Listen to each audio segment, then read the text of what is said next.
Trump and Putin trade optimistic assessments ahead of their high-stakes one-on-one summit in Alaska. We're going to have a meeting with President Putin, President Zelensky, myself, and maybe we'll bring some of the European leaders along, maybe not. I'm Daily Wire Executive Editor John Bickley with Georgia Howe. It's Friday, August 15th, and this is Morning Wire.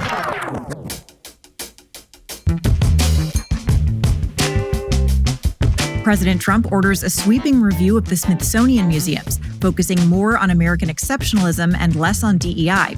Why are some people upset? Our museums have an obligation to represent what happened in our country over the years, good and bad.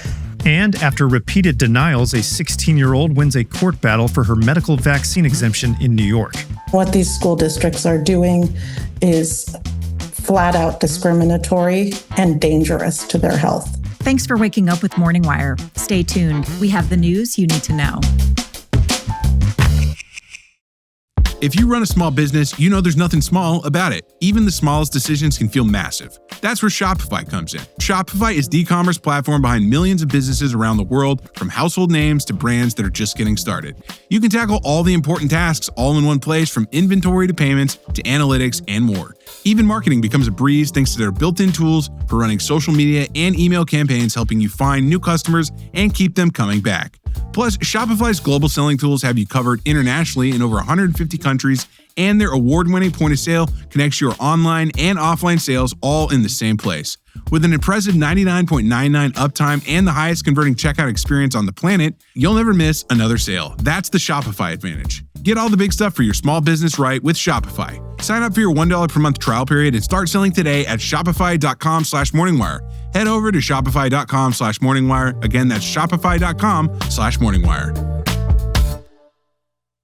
President Trump will sit down with Vladimir Putin today in Alaska for a high-stakes showdown that could impact millions across Ukraine and Russia. Daily Wire senior editor Cabot Phillips is here to break down what's at stake and what we expect to see from Putin. Hey, Cabot. So this is arguably Trump's most important meeting he's had of his second term. Where do things stand now? Yeah, just hours from now, Donald Trump and Vladimir Putin will sit down face-to-face at 11:30 Alaska time at an Air Force base outside Anchorage. The two men will meet one-on-one to start before being joined by their respective delegations. And then from there, we expect a joint press conference, which will be watched closely by the entire world. Ahead of the sit-down, President Trump sought to temper expectations, calling it a, quote, feel-out meeting, and then acknowledging that he could decide within the first 2 minutes that no progress would be made. Here he is yesterday to that point. This meeting sets up the second meeting. The second meeting is going to be very, very important because that's going to be a meeting where they make a deal. But there is a 25% chance that this meeting will not be a successful meeting. Now, it's important to note, absent from this meeting will be Ukrainian President Vladimir Zelensky. He was clearly angry at being left out and warned the Trump administration that Putin is, quote, definitely not preparing for a ceasefire. Putin is only determined to present the meeting with America as his personal victory and then continue to act as before to put pressure on Ukraine. But for his part, Trump offered assurances that if this first meeting goes well, he will bring Zelensky in for a trilateral meeting in the near future. I'm more interested in immediate peace deal, getting peace fast.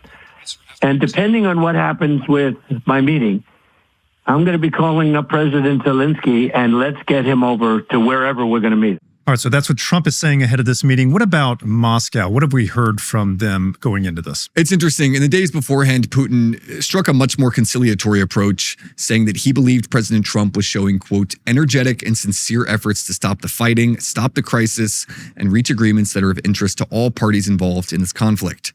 But look, Trump has made clear that he is tired of nice words from Putin. We've heard him say things like that before, and that he wants to see tangible steps towards peace now. As far as what Moscow is looking for, they want to formally retain much of the land they've seized, most notably in the Donbass region. Putin is also sure to demand that NATO block Ukraine from future membership. He could also push for limits on the size and offensive firepower of the Ukrainian military. And according to the Kremlin, they also want to discuss normalizing economic ties with the U.S. in exchange for peace. That would mean sanctions being lifted and then bilateral investment deals put in place. But zooming out here, it's important to note, Putin comes into these meetings with a lot more leverage than he would have had if these conversations had taken place earlier in the war. Right. Walk us through that, the reality on the ground in Ukraine at this point. Well, if these meetings were going on in 2023, Moscow might have a lot more incentive to make a deal. At that point, Russia was losing troops at an alarming rate and had to rely on a mandatory draft. That led to unprecedented discontent towards Putin within Russia. But there's no question they've slowly turned the tides of the war in the last year, slowly but surely gaining ground across the 750-mile front. Russia now controls about 18% of all Ukrainian territory. Their economy has been surprisingly resilient thanks to the export of oil and gas. And Putin is no longer as reliant on mandatory conscription. Moscow has begun offering salaries 3 times the national average to new volunteers. They're giving cash bonuses for battlefield heroism. And that has resulted in about 1,000 new recruits streaming in every single day. That surge has allowed Putin to continue his war of attrition. And basically, he's telling Ukraine, our progress might be slow, but we can do this a lot longer than you guys can. For example, last month, he warned Ukraine that, quote, keep at it. It will only get worse. Wherever a Russian steps foot is ours. So all that to say, President Trump certainly has his work cut out for him, and this could be a very long peace process. Indeed. Lots of reasons for tempered expectations, as you said at the beginning. Kevin, thanks for reporting. Absolutely. Have you ever been caught in that cycle of yo-yo dieting? You know the pattern, losing weight only to regain it all back, plus a few extra pounds, then repeating the cycle again and again. Not only is that frustrating, it can be dangerous for your health. Research shows that this pattern may increase your risk of serious conditions like heart attack, stroke, type 2 diabetes, and other health problems. That's why doctors created Lean, a natural supplement designed to help break the yo-yo dieting cycle. Unlike prescription medication or injections, Lean is an accessible supplement that works with your body. The science behind Lean is built on studied natural ingredients that target weight loss in 3 key ways: helping maintain healthy blood sugar levels, supporting appetite control and reducing cravings, and promoting fat burning by converting stored fat into energy. If you're tired of the temporary weight loss results and want to achieve meaningful, sustainable weight loss at a healthy pace, Lean was created with you in mind. One of our very own Daily Wire account executives, Butch, started taking Lean and has already dropped 7 pounds in just 2 weeks. He's been so impressed with how effective Lean has been in just a short period of time. Let me get you started today with 20% off when you enter MorningWire20 at takelean.com. Again, that's code MorningWire20 at takelean.com today. The Trump administration has ordered a sweeping review of the Smithsonian museums ahead of America's 250th anniversary. The White House says its aim is to restore confidence in our shared cultural institutions, but critics say it's whitewashing history. Here with more is Daily Wire culture reporter Megan Basham. So, Megan, can you start by explaining what exactly the Trump administration is proposing? Yeah, so back in March, the White House issued a new executive order titled Restoring Truth and Sanity to American History, and it criticized the Smithsonian for divisive, race-centered ideology. So in a new letter released just a couple of days ago, the administration said it's going to conduct a comprehensive review of 8 Smithsonian museums, and the purpose is to remove divisive or partisan narratives. Now, this letter stressed that the administration does not intend to interfere with the day-to-day operations of the museums, but given that this is a taxpayer-funded institution, they say that they do want to ensure the exhibits are historically accurate and feature inclusive portrayals of American heritage. Now, unsurprisingly, there's been a lot of criticism of this move. What's the gist of those complaints? Yeah, we're hearing from some historical and free speech groups. They're saying that this could lead to a rewriting of history to fit a political agenda. The executive director of the American Historical Association, for example, told the New York Times that this review represents a major overstep by the Trump administration. And on ABC, museum educator Marjorie Schwartzer compared the White House to the Taliban. Nothing like this has ever happened in the history of the U.S. It has happened in other authoritarian countries. I think about the Maoist Cultural Revolution in China. I think about the Taliban. I think about Khomeini in Iran and so on. But for this to happen in the United States is truly extraordinary. But there are also plenty of pundits out there defending Trump on this. They say that the rewriting of history came in the last few years when statues were torn down and exhibits were restructured to add DEI language and woke narratives. Fox columnist David Marcus pointed out that back in 2022, the Smithsonian Magazine ran a positive profile of an activist who pulled down a statue of Christopher Columbus. And then the president is defending the move, too.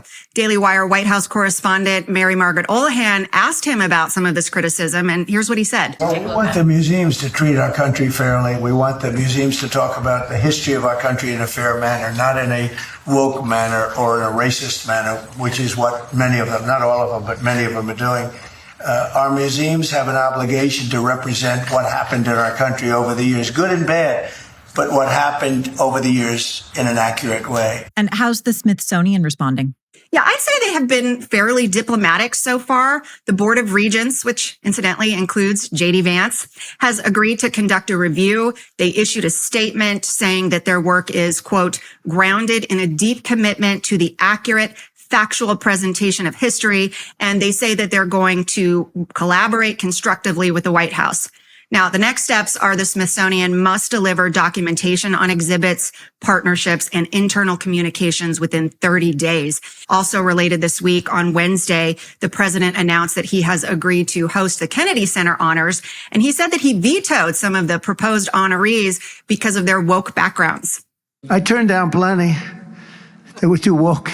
I had a couple of wokesters. These are great people, and I don't have any idea the Republican. So instead, the honors will go to Sylvester Stallone, George Strait, and the rock band Kiss, among others. Well, congrats to those artists. Megan, thanks for reporting. My pleasure.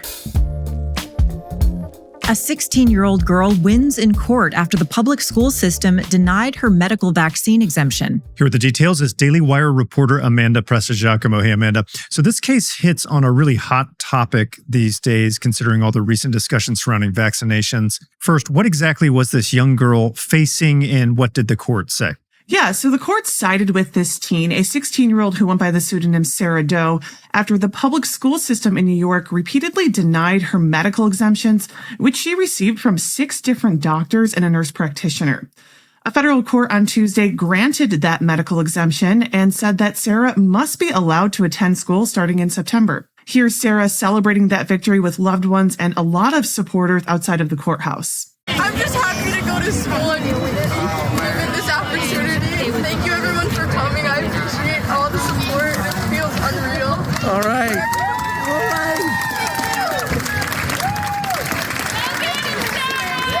Now, this win is significant for a lot of reasons, but with New York specifically, it's one of 4 states in the U.S. that does not allow religious exemptions for its vaccine mandates. The other states are California, Connecticut, and Maine. And since we've had this crackdown on those exemptions, there have been more and more reports of families who are saying that they've been denied medical exemptions. And in this case, the court said, no, the school is wrong and this medical exemption is valid. Now, you were able to speak to Sarah Doe, her mother, and the girl's attorney before the victory in court.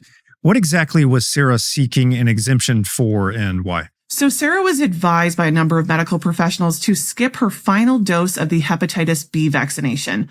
This was after she developed severe autoimmune conditions, kidney issues, debilitating migraines, continuous rashes, particularly on her back, and a diagnosis of a bleeding disorder where the blood doesn't clot properly. All of those conditions started back in 2019 when New York stopped allowing religious exemptions, and Sarah got 18 vaccine doses over the span of 2 months so she could attend school.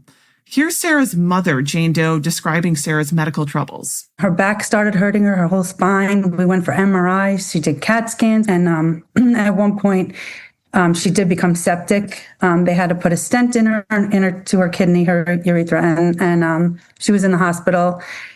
We had to pack her in ice one night because her temps just wouldn't come down. It's just her body responding to all those vaccines at once that just shut her down almost. The family's attorney, Sujata Gibson, said that this case is, of course, about Sarah and her safety, but it's also about other children in states like New York where religious exemptions are not allowed. And while New York is supposed to allow medical exemptions, Gibson says that's not what's happening. The problem really is these Department of Health, New York State Department of Health regulations that were issued in 2019.